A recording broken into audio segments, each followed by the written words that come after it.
isang mag-aaral ng Begang National High School. Una po sa lahat, nais po naming magpasalamat dahil sa pagbibigay ninyo ng tsansa sa aming mga estudyante na magkaroon ng konting kaalaman tungkol sa papaano magtipid o paano gamitin ang mga bigas ng maayos. Ang natutunan ko po sa activity na ito is to save more rice, don't waste too much food or too much rice. Swerte kaming mga nakakain ng rice kasi we can eat 2 times or 3 times a day.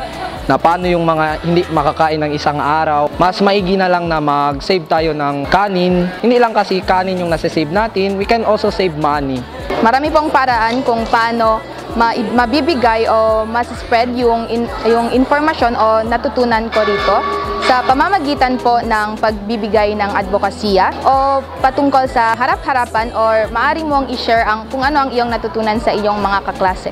By conducting some topic or mag-advocate sa kanila on how to lessen the waste of rice, ubusin na lang talaga yung kanin. Malaking pasasalamat ko talaga sa Department of Agriculture dahil sa kinonduct nilang ganitong activity. Malugod po kaming nagpapasalamat sa Department of Agriculture dahil sa isinagawa nilang programa para sa aming mga estudyante at upang madagdagan ang mga kaalaman namin tungkol sa paano gamitin ng maayos ang mga bigas.